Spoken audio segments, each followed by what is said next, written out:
മലേഷ്യയിൽ പോയപ്പോൾ കണ്ട ഒരു കാഴ്ചയാണ് കേട്ടത്. Public washing machine. നമ്മുടെ നാട്ടിലെ പോലെ വീടുകളിൽ മാത്രമല്ല തുണി അലക്കുക, ഇവിടെ പബ്ലിക്കായിട്ട് വാഷിംഗ് മെഷീനുണ്ട്. അവിടെ പോയിട്ട് നമുക്ക് വേണ്ടവർക്ക് വാഷ് ചെയ്യാം. അപ്പോൾ ഔട്ട് ഓഫ് ക്യൂരിയോസിറ്റി ഞങ്ങളും പോയി എന്തൊക്കെയാണ് അവിടെ നടക്കുന്നതെന്ന് അറിയാൻ വേണ്ടിയിട്ട്. അപ്പോൾ മിക്ക ആൾക്കാരും അവരുടേതായിട്ടുള്ള ഡിറ്റർജൻസും ലിക്വിഡൊക്കെ കൊണ്ടുവന്നതാണ്. ഞങ്ങളുടെ കയ്യിലില്ലാത്തതുകൊണ്ട് അവിടെ തന്നെ സൈഡിലൊരു ബോക്സ് ഉണ്ട്. നമ്മൾ കോയിൻ ഇട്ട് കൊടുത്താൽ നമുക്ക് വേണ്ട ഡിറ്റർജൻറ്റ് കിട്ടും. ഞങ്ങൾക്ക് ഇതിൻ്റെ ABCD അറിയാത്തതുകൊണ്ട് അവിടെ ഉണ്ടായിരുന്ന ഒരു ചൈനക്കാരൻ ചേട്ടനും ചേച്ചിയാണ് ഞങ്ങളെ ഹെൽപ്പ് ചെയ്തത്.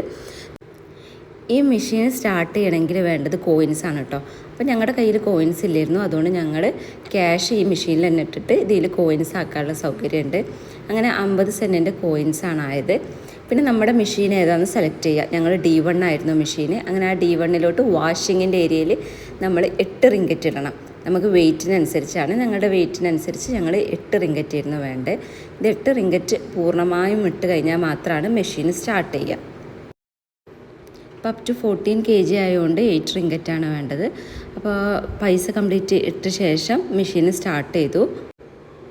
½ ആൻ അവർ ആണ് കേട്ടോ ഇങ്ങനെ വാഷ് ചെയ്യാനെടുക്കുക. ഓരോ ടൈമുണ്ട്, അതായത് ഇത്ര kgക്ക് ഇത്ര ടൈം എന്ന്. ഞങ്ങളുടേത് ½ ആൻ അവർ ആണ് എടുത്തത്. അടുത്ത പോർഷൻ എന്ന് പറഞ്ഞാൽ ഇതൊക്കെ എടുത്തിട്ട് ഡ്രൈ ചെയ്യാനിടായിരുന്നു. അപ്പോൾ നമ്മൾ ആദ്യം ഇതിലുള്ളതെല്ലാം എടുത്തിട്ട് ഡ്രയറിലിടുക. പിന്നെ ഇതേപോലെ തന്നെ പ്രോസസ്സാണ്. നമ്മൾ 8 റിങ്കറ്റ്സ് ചില്ലറാക്കി എടുത്തു, സെന്നാക്കി എടുത്തു. എന്നിട്ട് നമ്മുടെ നേരെ ഏതിലാണോ വാഷ് അതിൻ്റെ മേലെ തന്നെയാണ് ഡ്രയർ ഉള്ളത്. ആ ഡ്രയറിൽ നമ്മൾ നമ്മുടെ 8 റിങ്കറ്റ് ചില്ലറാക്കി ഇട്ടു.